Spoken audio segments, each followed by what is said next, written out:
अस्सलाम वालेकुम, मैं हूं शाहजेब खानज़ादा। वज़ीर आज़म के खिलाफ तहरीक अदम एतमाद पर वोट डालने से किसी को नहीं रोका जाएगा।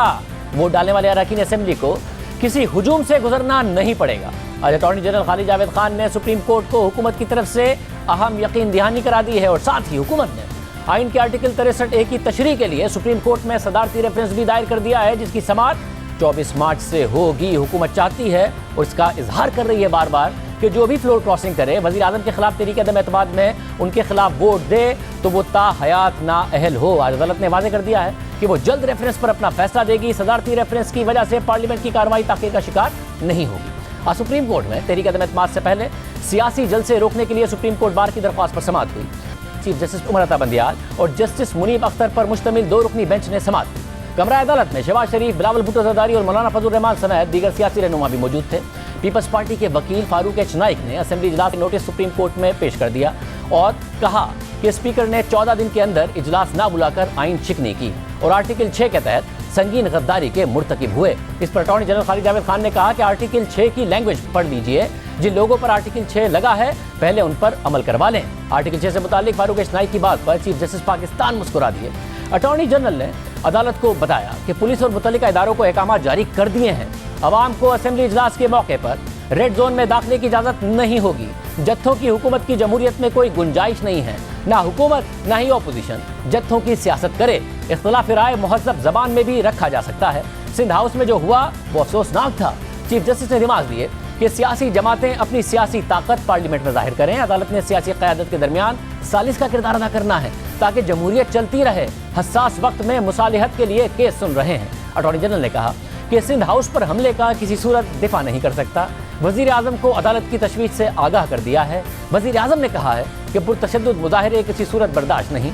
सिंध हाउस जैसा वाक़या दोबारा नहीं होना चाहिए।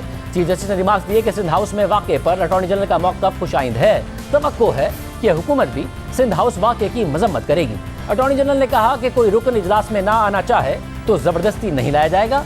पार्टी सरबराह आर्टिकल 63A के तहत अपना इख्तियार इस्तेमाल कर सकता है। जस्टिस मुनीब अख्तर ने सवाल किया कि कोई जमात इजलास में मुदाखलत से रोके और उसका रुकन असेंबली चला जाए तो फिर क्या होगा। इस पर अटॉर्नी जनरल ने कहा कि पार्टी पॉलिसी के खिलाफ वोट डालने वालों को रोका नहीं जा सकता। पार्टी पॉलिसी के खिलाफ वोट डालने पर आर्टिकल 63A की कार्रवाई होगी। अरकान असेंबली को असेंबली पहुंचने में रुकावट पैदा करने के मसले पर वज़ीर आज़म से बात की है। हल्फन कहता हूँ कि इजलास के दिन किसी को असेंबली आते वक्त हुजूम से गुजरना नहीं पड़ेगा। तहरीक अदम एतमाद के दिन बाहर कोई हुजूम नहीं होगा। जैसे मुनीब अख्तर ने इस पर रिमार्क दिए कि सिर्फ तहरीक अदम एतमाद के दिन नहीं, बाकी इजलास के दिनों में भी हुजूम नहीं होना चाहिए। अटॉर्नी जनरल ने सुप्रीम कोर्ट में यकीन दहानी कराई कि किसी भी दिन बाहर हुजूम नहीं होगा। तमाम अरकान असेंबली बगैर किसी रुकावट के असेंबली आ जा सकेंगे।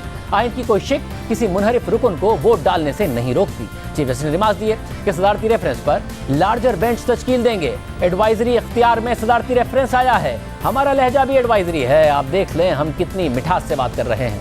ये सिर्फ कानूनी मसला नहीं, सियासी मसला भी है। सियासत में तकब्बुर नहीं होता। अगर हम सब आपस में अफ़ाम तफ़हीम से रहें तो जमहूरियत चल सकती है। जो भी एहतजाज और जलसे हों ज़िला इंतज़ामिया की मुशावरत से हों।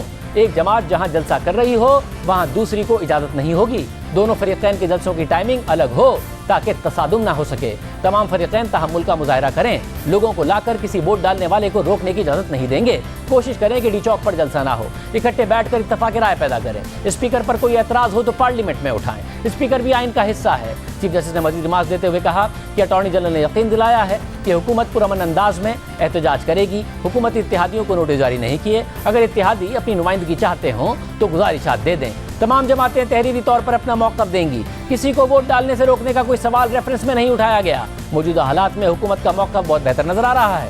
चीफ जस्टिस ऑफ पाकिस्तान ने यह भी वाज़ेह कर दिया कि कोशिश करेंगे कि जल्द रेफरेंस पर अपना फैसला दें। सदारती रेफरेंस की वजह से पार्लियामेंट की कार्रवाई ताख़ीर का शिकार नहीं होगी। इसके बाद सुप्रीम कोर्ट ने केस की समाअत 24 मार्च तक मुलतवी कर दी। हुकूमत ने सदारती रेफरेंस में सुप्रीम कोर्ट से राय मांगी है कि अगर कोई रुकने पार्लियामेंट फ्लोर क्रॉसिंग करके वज़ीर आज़म के खिलाफ वोट देगा तो उसका वोट गिना जाएगा या नहीं, और वो शख्स डी सीट या ताहयात नाअहल करार पाएगा। हुकूमत का मौक़िफ़ है कि जो नाअहली है वो ताहयात होनी चाहिए। इस पर बात करेंगे।